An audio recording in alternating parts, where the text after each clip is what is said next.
De la colère ou de l'opposition de l'enfant, mais être en opposition, ça arrive bien à tous les enfants au départ. Ça arrive effectivement à tous les enfants. Depuis l'âge des cavernes, je pense que l'enfant s'oppose. Et c'est un processus naturel, on va le voir plus tard. Et la colère, c'est surtout un moyen d'expression pour l'enfant, pour faire réagir son entourage. Alors, c'est à la fois l'expression d'une frustration externe, excusez-moi.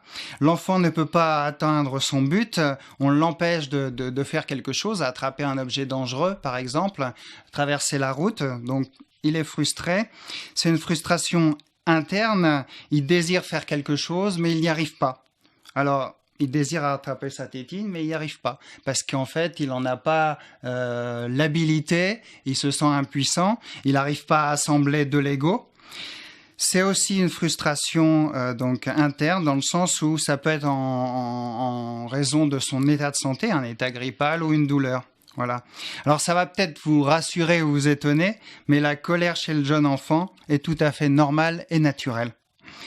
Disons que c'est l'évolution vers l'autonomie. C'est une évolution effectivement vers l'autonomie, c'est un moyen d'expression. Vers 15 mois, l'enfant il découvre les premiers interdits parentaux. Et c'est là que ça se gâte. Il est tiraillé entre l'envie de braver l'interdit et la peur de le braver. Donc ça provoque une émotion intense et brutale qui se traduit effectivement par une colère. Et vu que son cerveau n'est pas assez mature, la zone de contrôle des émotions ne fonctionne pas encore bien.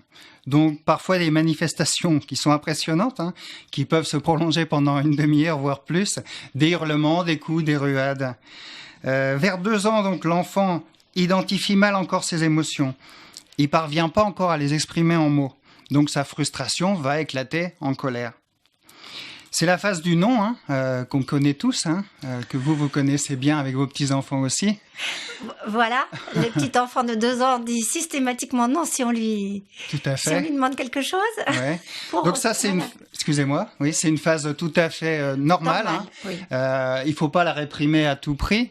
Il va construire sa personnalité, il commence à construire sa personnalité. Alors, vers 3 ans, il parle beaucoup mieux. Et là, cette colère va être un moyen de faire pression sur ses parents ou de capter leur attention. Mais toujours, c'est un moyen d'exprimer ses émotions dont il n'a pas encore tout à fait conscience. Donc là, jusque-là, tout est normal. Donc il ne faut pas réagir de façon agressive, peut-être. Il ne faut pas réagir de façon agressive. Moi, je vais vous enseigner des techniques pour réagir de manière douce, non violente, pour vraiment en valorisant l'enfant. Voilà. Parce qu'en principe, l'enfant à cet âge est quand même facile à canaliser, je suppose. Normalement, il est facile, mais parfois c'est plus difficile pour certains parents, on le verra. Alors, on va continuer dans l'évolution. Donc, vers 5-6 ans, que se passe-t-il ? Alors là, s'il se met en colère, il le sait pourquoi il se met en colère. Et sa zone de contrôle dans le cerveau est tout à fait mature. Voilà. Vers 13 ans, donc on rentre encore dans la deuxième phase d'opposition, qui est l'adolescence. Et là, c'est vraiment un moyen pour lui de construire sa personnalité et de devenir l'adulte de demain. Voilà, donc c'est encore une autre phase. Et quelle technique proposez-vous aux parents pour les enfants ? Alors on va peut-être cibler un petit peu, c'est disons de 3 ans, de 2-3 ans à 12 ans, avant l'adolescence. Alors pour la technique du mise à l'écart, la mise hors jeu, c'est 3 à 12 ans effectivement. Moi, ce que j'ai envie c'est votre première technique, celle-là, la mise hors jeu. Une des premières techniques, oui, tout à fait, parmi tant d'autres. Voilà. Ce que je veux vous expliquer un petit peu, c'est comment fonctionne la colère. Donc, l'enfant, par exemple, va vous demander un bonbon. Vous refusez. Dans un premier temps, il crie. Vous refusez toujours.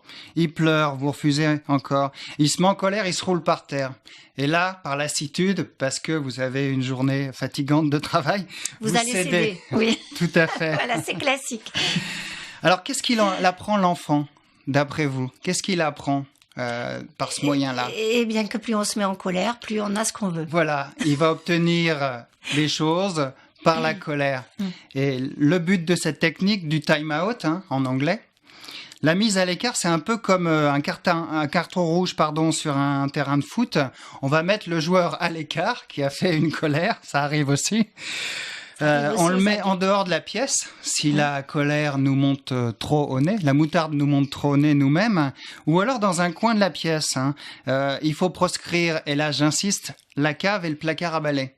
Tout ce qui peut être angoissant. Tout ce qui peut être angoissant, et je vous dis ça parce que j'ai entendu parler des deux parents qui mettaient l'enfant au sous-sol noir, sans lumière. Là, c'est vraiment, on est dans le traumatisant. Mais parfois, les parents, je peux les comprendre, sont vraiment excédés. On peut mettre aussi l'enfant dans un endroit ennuyeux. Le couloir de la pièce qui est vraiment ennuyeux. Oui, mais le couloir, on peut en sortir. Alors que fait-on Puis c'est un endroit connu, le couloir. C'est un endroit connu, mais qui est assez ennuyeux pour l'enfant. Oui. L'enfant, on va pas prêter attention à sa colère. Et dans un premier temps, qu'est-ce qu'il va faire l'enfant ? Il va justement amplifier sa colère pour vraiment attirer l'attention. Et c'est là qu'il va falloir être vigilant, ne pas résister à sa propre culpabilité. On voit son enfant qui pleure, donc c'est très dur. Parce qu'en fait, si on résiste pas, on cède à l'enfant, oui. On va faire que reporter le problème. Et peut-être l'aggraver. Pas l'aggraver, mais le reporter. Le reporter, c'est-à-dire que la prochaine fois, il va recommencer. C'est-à-dire la prochaine fois, il va recommencer. Il sait de toute façon qu'on va céder. Donc, il va recommencer forcément. Voilà. Voilà, il a testé la chose, il a vu qu'on cédait. Il a testé, il a vu qu'on cédait, et donc il a tout intérêt à recommencer en tant qu'enfant. C'est cela. Et alors, comment peut-on faire pour éviter d'en arriver là, si je puis dire ? Alors, pour éviter d'en arriver là, justement, cette technique est très utile parce que va falloir s'armer de patience parce que l'opération va être répétée à plusieurs reprises. Ça peut parfois aller jusqu'à 3/4 d'heure de colère. Va falloir vraiment s'armer de patience parce que cette colère va s'éteindre durablement. Si j'ai vu une cliente qui a nécessité 2 ou 3 interventions comme ça où l'enfant se mettait en colère et après la colère a fini par s'éteindre durablement. Donc comment faire pour en arriver là, pour répondre un petit peu à votre question, on va le voir plus tard, c'est mettre des limites. Voilà. Oui, et alors si l'enfant ne reste pas dans le couloir par exemple ? Alors, si l'enfant ne reste pas dans le couloir, ça arrive effectivement qu'il ne reste pas dans le couloir, on va peut-être le mettre dans le coin et on va le maintenir fermement en prenant soin de ne pas crier dessus, de ne pas le critiquer, de ne pas lui parler parce que quand l'enfant est en colère, il est inaccessible à tout dialogue. Ne pas lui dire « arrête tes caprices, ça sert à rien » parce qu'il n'a pas de bouton stop dans le cerveau pour arrêter la colère. On peut pas enlever les piles. On peut pas enlever les piles, on n'a pas de bouton stop. Ce sur quoi aussi je voudrais revenir quand vous me dites comment faire pour ne pas en arriver là. Oui. Ce que j'ai oublié de dire, c'est que il va falloir aussi, et ça j'enseigne des techniques de relaxation, nous-mêmes être au clair avec notre propre colère. Voilà, parce que ça finit par énerver si après une dure journée de travail, on est dans cette situation. Tout à fait. Après une dure journée de travail, ça finit par nous énerver. Si on est au clair avec nos propres émotions, notre propre colère, il existe des techniques de relaxation que j'enseigne pour ça. On peut être beaucoup plus facilement à l'écoute de son enfant. Et l'enfant, puisque la colère est transmissible tel un virus, l'enfant va être moins coléreux. Plus on est calme, moins l'enfant est coléreux. Mais alors vous dites qu'il faut de la patience, du temps, et les parents aujourd'hui ont de moins en moins de temps. Tout à fait, les parents ont vraiment de moins en moins de temps. La technique qu'on va voir du tableau point récompense qu'on verra plus tard, elle va être coûteuse en temps au départ. Vraiment coûteuse en temps. Oui, mais c'est pour en gagner par la suite. Mais c'est pour en gagner par la suite, ça c'est vraiment important. Alors dans un premier temps, c'est vrai que les parents vont avoir du mal à appliquer mes techniques. Il va falloir 1, 2, 3 séances pour qu'ils les mettent en place. Ils vont me dire, mais attendez, c'est quoi ce thérapeute qui veut nous faire encore faire du travail supplémentaire alors qu'on est fatigué le soir ? Certes, c'est vrai, mais vraiment cette technique, si on l'applique, qui est coûteuse en temps au départ, va faire vraiment gagner beaucoup de temps, du temps qu'on va passer passer à éteindre les conflits et à jouer ensemble, à parler, à faire des choses ensemble. Justement, maintenant, on a vu les causes de la colère, comment les gérer, et après, les récompenses, c'est ça? Les différentes techniques. Nous avons vu la mise hors jeu. Et maintenant, nous allons parler du tableau de récompense. Tout à fait, le tableau point récompense ou le tableau d'économie de jetons, comme on veut. Alors, on met au point avec l'enfant, l'enfant qui refuse d'appliquer les consignes régulièrement et ça entraîne une dégradation du climat familial, comme se brosser les dents, prendre sa douche, aller au lit. On passe des heures à lui demander ça. On met au point un tableau quotidien pour la semaine avec des consignes claires. S'il réussit à appliquer la consigne, on met un point vert. Sinon, il aura un point rouge. À la fin de la semaine, on comptabilise le nombre de points verts et il va obtenir une récompense. Alors, c'est pas forcément une récompense matérielle, ça peut être une sortie en vélo, un jeu ensemble, une sortie en famille, un film au cinéma, un DVD. La clé vraiment de ce tableau point récompense, c'est vraiment les renforçateurs sociaux. Alors, qu'est-ce que c'est les renforçateurs sociaux? Ces points verts vont être accompagnés de gratification, c'est-à-dire on va remercier l'enfant, on va surtout le valoriser. On va le valoriser et lui dire je suis vraiment très content de ce que tu fais. On va dans un premier temps ignorer les points rouges. À la fin de la semaine, on va donc vraiment voir avec lui pourquoi il a eu tant de points rouges dans une consigne. Est-ce que notre consigne a été claire? Parce que ça, c'est pas évident non plus de s'adapter au langage de l'enfant. Est-ce qu'on lui en a trop demandé? On lui demande de ranger entièrement sa chambre alors qu'il a du mal à ranger ses jouets déjà. On va voir avec lui ses stratégies et on va essayer de trouver des stratégies de réussite de la consigne. Voilà, grosso modo, ce tableau point récompense. Voilà, donc ça évite de diaboliser l'enfant. Enfin, c'est peut-être un terme un petit peu fort, mais de le négativiser en tout cas. Tout à fait. On insiste sur la valorisation. On valorise la personne, puisqu'on s'aperçoit, et ça les chefs d'entreprise, surtout en France, devraient le savoir, que plus on valorise quelqu'un, plus on va obtenir le meilleur de quelqu'un, plus on critique négativement quelqu'un, moins on va en obtenir. Exactement, c'est un peu ce principe-là. Voilà, ça donne moins envie, évidemment. Tout à fait. Oui. Si on se sent critiqué. Parce qu'on sait qu'on aura toujours tout faux. Tout à fait. Et après, on n'a plus confiance en soi. On redonne confiance à l'enfant. On redonne confiance à l'enfant. Et puis, au point de vue temps, je pense que ça doit aussi, là, justement, puisqu'on en parlait tout à l'heure, faire gagner du temps. Parce que si on passe 3/4 d'heure pour obtenir que l'enfant se brosse les dents, ça n'est pas quand même du temps gagné dans la soirée. Alors, ce que me rapportent, moi, mes patients, c'est que vraiment, il y a un temps qui est énorme, qui est gagné par rapport aux conflits familiaux, par rapport à ces consignes. Voilà. Ça, c'est vrai. Oui. Ouais. Et donc aussi, pour finir, on apprend aussi le goût de l'effort à l'enfant et la frustration qui est malheureusement inévitable. Ce goût de l'effort, c'est on doit même en tant qu'adulte l'avoir. J'ai pas toujours moi le matin envie de me lever pour aller travailler et je me force. Donc c'est ce goût de l'effort un petit peu qu'on inculque aux enfants. Voilà, et qu'on oublie trop peut-être à l'heure actuelle. Tout à fait. Et quels sont les âges pour ces techniques? Alors, la mise hors jeu et le tableau de récompense. Alors, la mise hors jeu, c'est 3 à 12 ans. Après, on rentre dans l'adolescence et c'est une autre problématique, d'autres techniques. Et pour le tableau point récompense, ça marche aussi de 3 à 16 ans. Alors, à 3 ans, effectivement, il faut plutôt utiliser des pictogrammes, des dessins. Mais l'enfant comprend quand même à 3 ans. Voilà, certainement. Et cette technique est-elle applicable donc pour les parents qui sont vraiment enfoncés à la fois dans leur fatigue peut-être, dans leur épuisement, et puis dans une certaine habitude que l'enfant ne réponde pas aux consignes. Est-ce qu'on peut inverser vraiment la tendance quand il y a des habitudes mauvaises qui ont été prises? Oui, on va réellement inverser la tendance parce que l'enfant va apprendre des nouveaux comportements. On va éteindre ce comportement de colère qui lui permettait d'obtenir des choses. Et puis, cette technique va vraiment être au départ, entre guillemets, chronophage, c'est-à-dire qu'elle va prendre beaucoup de temps. Ça va pas être difficile, ça va être difficile, à mettre en place au départ. Et puis, au bout d'un moment, on va s'apercevoir que quand même, ça nous fait gagner du temps. L'enfant aussi va s'apercevoir que le climat familial est assaini.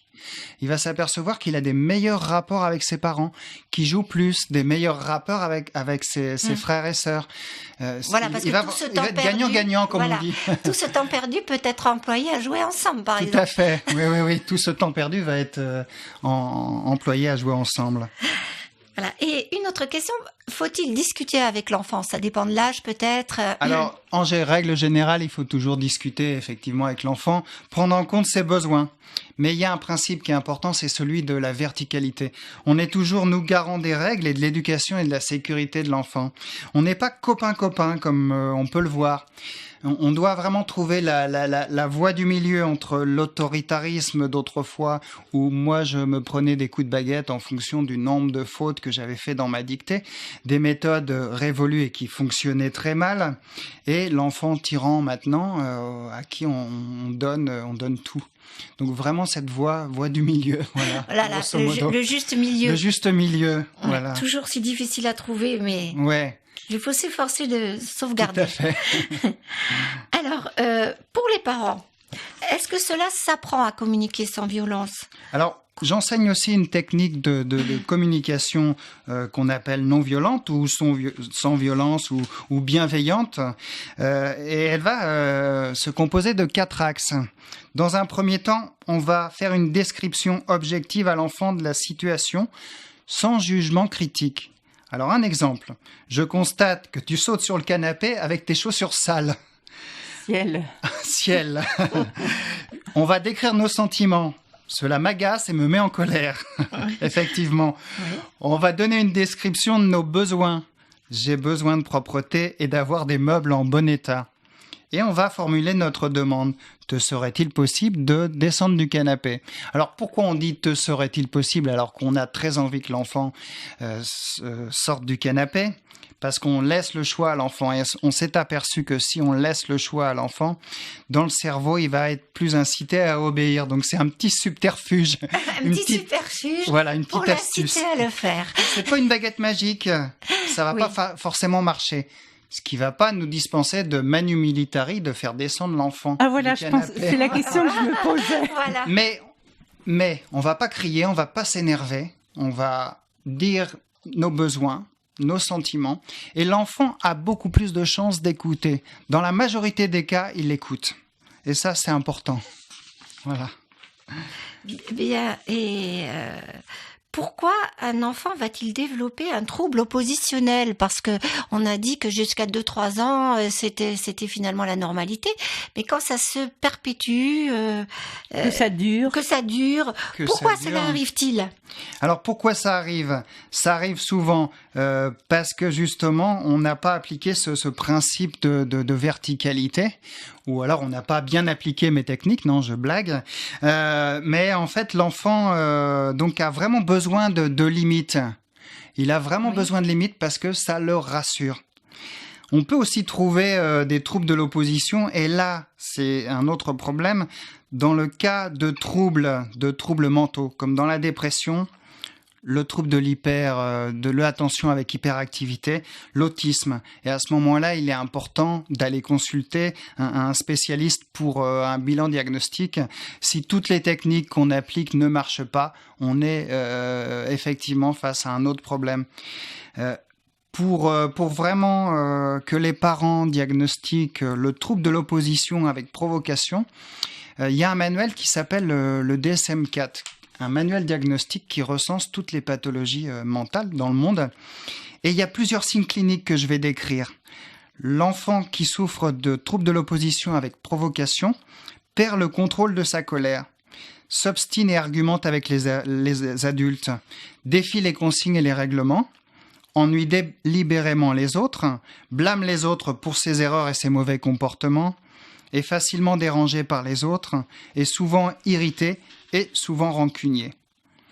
Oui, mais alors là, ce sont donc des troubles pathologiques, mais dans la réalité, sans être pathologique, il y a toujours un petit peu de ça tout de même. Tout à fait, il y a toujours Oui. un petit peu de ça. Ce trouble pathologique, avec ces techniques, peut vraiment céder. Il peut vraiment s'arrêter. Voilà. Et l'attitude des parents entre-t-elle en ligne de compte quand on a un enfant qui est à peu près normal, mais qui développe tout de même des oppositions? Est-ce que les parents doivent se remettre en cause, en fait? Et- Alors, Oui, excusez-moi, oui, je vous en prie. vous aviez fini. On va Bah, vous l'avez dit un petit effectivement... peu, oui. Tout au long de l'émission, on a vu que l'attitude des parents, ça va être primordial dans la gestion de la colère de l'enfant. Mais loin de vouloir culpabiliser les parents, hein, c'est vraiment pas mon but. Moi, je préfère parler d'interactivité, oui. Une collaboration entre deux personnes, hein, qui va amener le changement.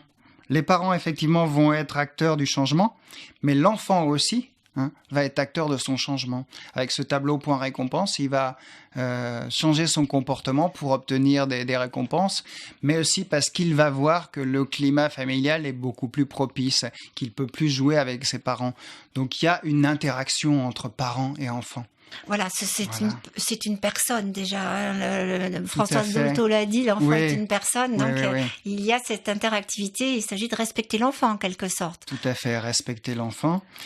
Et aussi, ce qui est important, c'est que l'enfant va permettre aussi aux parents de changer. Moi, j'avais une cliente qui est venue me voir parce qu'elle avait un enfant stressé, en colère.